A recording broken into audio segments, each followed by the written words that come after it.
Now, many of us are going to be working from home over the coming weeks or months, and what we need to be considering there is the general home health and safety aspect of things. So typically, there's going to be a need to be somewhat flexible here and perhaps an adjustment around the sort of standard sort of protocols that we might have often with the work from home scenario. So what we're looking to do is try and optimize the physical setup as much as possible.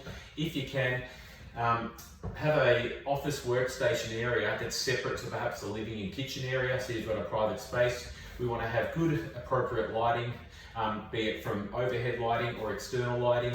We want to have good ventilation, be it through the windows, and heating, cooling, so that we can sort of moderate our temperature and feel comfortable. And then obviously we need to be mindful of noise, but some of those factors are outside of our control. In terms of, say, other general home health and safety aspects, hopefully we've all got good working smoke detectors around the house. If kids are at home, obviously we might need to be somewhat flexible with how we're working at home.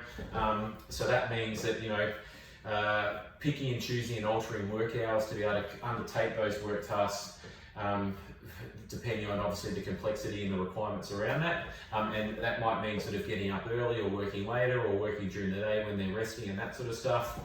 A few other factors, obviously, if we're now working from home and we've got stairs at home, be mindful of not carrying items up and down stairs, hanging onto the handrail. If we've got hallways and that stuff, just making sure there's no trip hazards around the house, because technically our work from home environment is now our typical work environment. So there's an aspect of duty of care there that we need to take on ourselves, but then there's also that duty of care aspect that the business needs to be ensuring that all hazards and risks have been identified and are managed appropriately.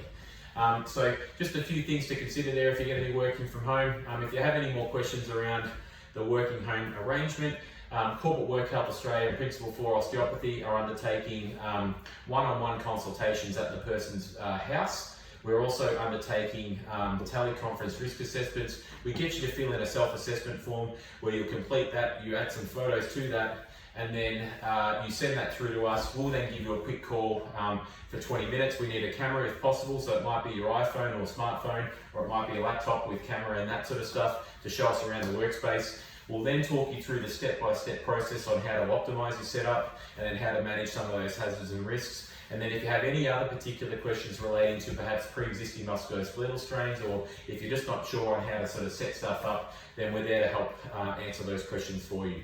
All consultations will be with a health professional, and following that consultation, we will then send you through a report on our consultation process, findings and recommendations on how to sort of optimize that setup and advice given. So if you're interested, touch base admin@corporateworkhealth.com.